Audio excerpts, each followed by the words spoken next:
Welcome back to Odyssey of a Teenage Dirtbag, the true story of how a kid who once had nothing, no direction, and no shot built a life worth living.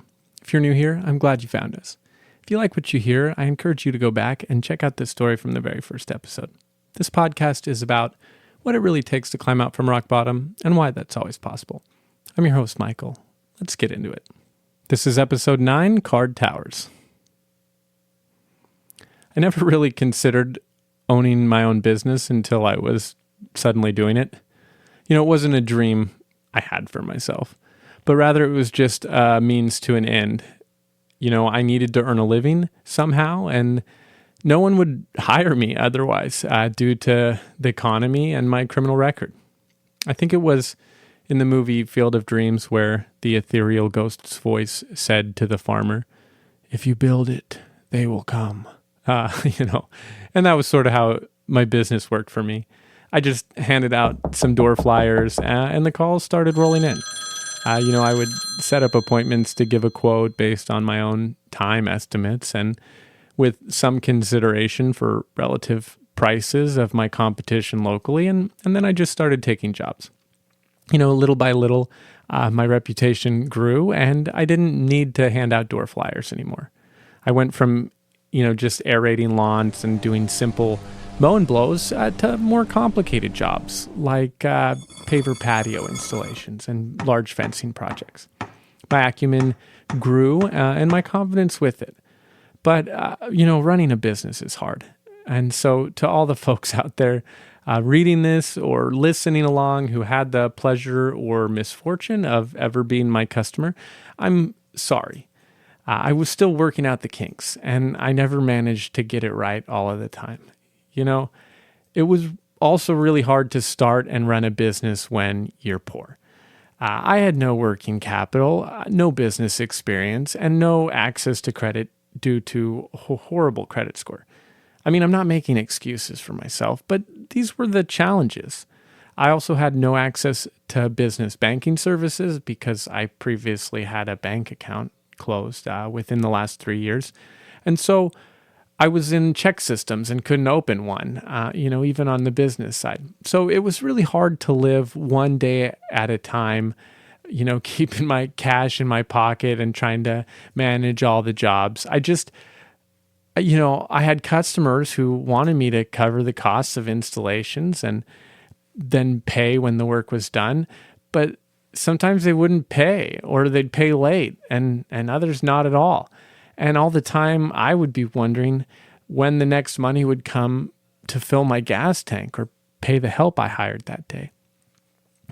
Equipment would break down and I would have no working capital to replace it.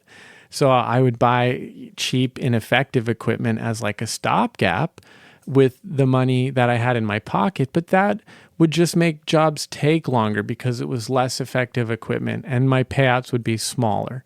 And those sort of things just added up in a sort of snowball effect kind of way. I rented a lot of equipment too, but it was really hard to pass on the rental costs to my customers while staying competitive with my, competition. And there's a lot of it in that industry. And so I truly believe that no one learns anything getting it right all the time. That wholeheartedly. So the whole experience was an exercise in learning and growing pretty much constantly. If I didn't know jack shit when I started, I sure as hell learned pretty quick, one mistake at a time. And maybe that's the best way to learn anyways. Around this time, I was served a letter, though, from the Pierce County Prosecutor's Office that I was being summoned for a parentage action in Pierce County. The petitioner was Madison, and apparently Madison had gotten pregnant around the time when we were together, and she had named me as the presumed father on some parentage forms for child support. She had my name spelled wrong, and my height and weight estimates were both off. She had me about 4 inches shorter than I actually was and about 30 pounds heavier. And I wasn't happy about that, but it was enough information for the local parentage team to locate me and initiate child support proceedings.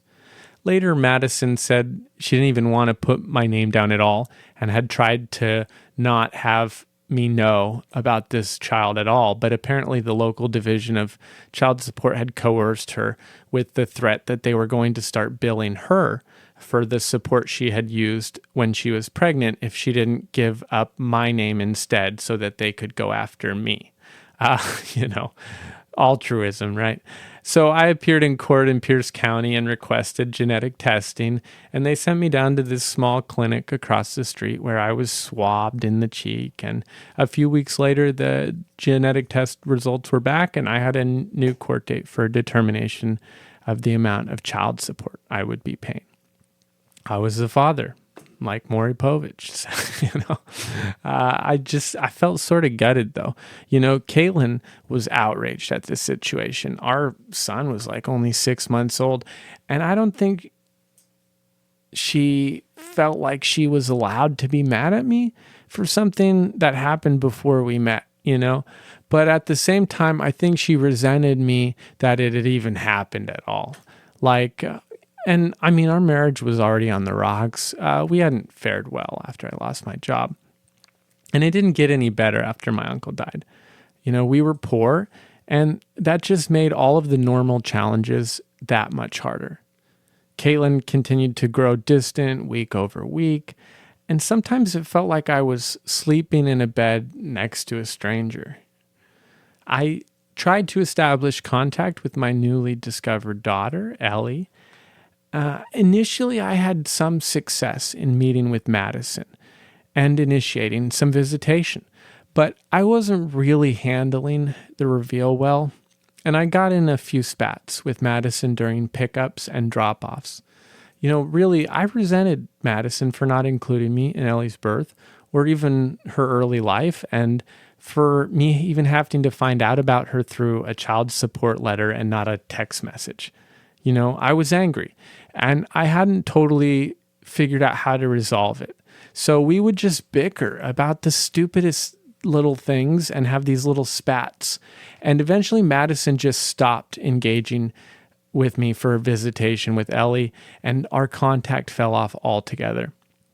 And I didn't have the money at the time for an attorney. So I tried to go to a few free consultations to weigh my options, but the minimum retainers were way out of my budget. And I didn't have much of a know-how of the legal system, and I just felt totally powerless and incapable of doing anything beyond hope that Madison would just eventually get back in touch with me. And she never did. I wrote birthday cards and letters. I hoped they were received and maybe read, but I never knew. I continued to pay my child support every month, and that was as involved as I was ever allowed to be. If you ever are listening to this, Ellie, I have loved you all along. All along. Simultaneous to my marriage with Caitlin falling apart, my business started to really struggle as well. I mean, finances were tight. My truck had been repossessed, and I was struggling to keep up with the new child support bill. To make matters worse, I hadn't properly collected taxes for my business. I really didn't fully understand how that process worked. So I had believed I had been paying my taxes through my annual federal tax returns, but I wasn't aware of the separate reporting process for collection of sales taxes with Washington's Department of Revenue. I thought I was a service business and that mowing lawns, I didn't need to collect taxes. And so when they gave me a massive bill, estimated based on my overall revenue for 2 years, my whole world was already falling apart. I had medical debt, collections piling sky high. I had an eviction on my record. I couldn't open a bank account or take out a loan. And my only source of revenue, my business, was rapidly failing due to lack of working capital to cover the daily working business expenses. So that tax situation was sort of like the nail in the coffin for my ability to pull out. At the same time, my grandfather died. And it was sort of the straw that broke the camel's back. You know, saying goodbye to my grandpa Dwayne in the hospital and watching him fade away was like another sadness too much. It wasn't unexpected, as he had long struggled with health issues related to smoking cigarettes. I had to watch this strong man from my childhood, who would work on cars with me and show me how to shoot guns, sort of fade away into this frail man who was on his last dance.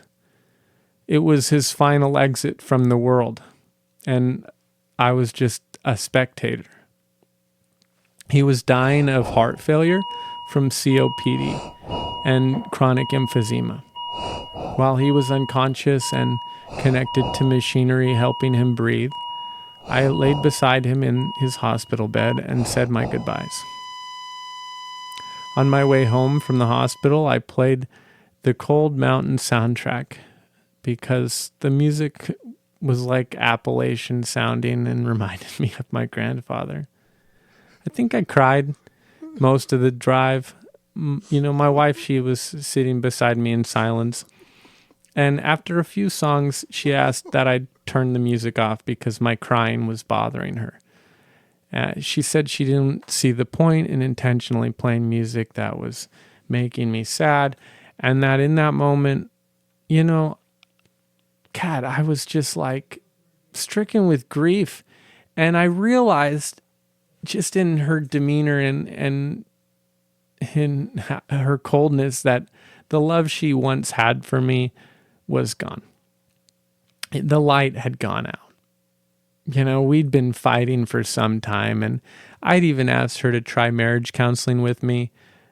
We went to a provider who was covered under our state health insurance for free, but our counselor was relatively ineffective and uninterested. And after a few sessions, it seemed to have done more harm to our marriage than good. You know, I want to be clear. Caitlin isn't the antagonist of this chapter or story. I failed to meaningfully provide for our family, which caused external stress on our marriage. My business wasn't successful after all my efforts. Our son was growing older every day, and I think I looked more and more inept at being able to provide for her long term. And I think she just sort of lost all respect for me in that time period. She didn't see a bright future at the end of our lives. And at some point, I think she probably decided she was better off without me. She didn't say that with words necessarily, at least not too often, but with actions, with constant distance, palpable resentment. I tried to change our course, but at the end of the day, the outcome was the same. She didn't want to be married to me anymore. I moved in with some friends in Bonnie Lake. I had to give her some space. And around that time, I decided to set up a Facebook because it was getting more popular. And my wife had one for, from some of her time in her college days. And she seemed to use it often enough. And so I set up an account and joined the modern age. It was sort of reeling, though, when I saw her profile for the first time, as she wasn't listed as being married and had a long list of comments, interactions, and correspondence with one guy in particular who we'd known through a mutual friend. I knew something felt off right away by what I was seeing. He was a single guy and his digital attention was solely fixed on my wife. And so I asked her directly about him. And she was initially caught off guard, but admitted that they'd had some ongoing contact. She said that they'd been exchanging messages for some time and that she'd set up some time to see him in person. I begged her not to go, but she refused. And so in a last act of desperation, I took off my wedding ring and got on my hands and knees and said, please either stop seeing him or just take this ring from me now and spare me the heartbreak. I thought that maybe I was being a bit dramatic, but ultimately that she would see my desperation. And really, I was just trying to make a point that her relationship with this guy was hurting me during a time when I felt deprived of her affection. I wanted her to know that I was scared of losing her, and so that's what I did. But she took the ring off right out of my hand and walked out the door. And that was the last time I saw her before she sent me the papers for our divorce. I was crushed. Breaking up was hard, but more so it was the death of a dream. I didn't really believe in God at the time, and I was still mostly an atheist, and so I didn't know how to pray for help. I was reading this stupid audiobook called The Secret by Rhonda Burns. I mean, it's not stupid necessarily if it helps you. And I don't think as a concept manifesting your dreams is inherently bad. But I needed a God to pray to. And instead I believed that through sheer power of will, I could manifest my marriage back into existence. With just sheer power of will and positive mental thought exercises, I thought I could somehow manifest a lotto win or some other financial windfall. And that was all I needed to save my marriage. If I just had enough money, I could save my marriage. If I just had enough money, I could fix my whole life. And so I would think positive thoughts to manifest all of the things I wanted and needed, and nothing would happen. Everything continued to fall apart all around me. Thanks for listening to Odyssey of a Teenage Dirtbag. Every episode is another piece of the story. Proof that no matter how far you fall, there's always a way back up. If this episode meant something to you, share it. Like and subscribe below if you haven't already. Until next time, keep chasing the life you were meant to live.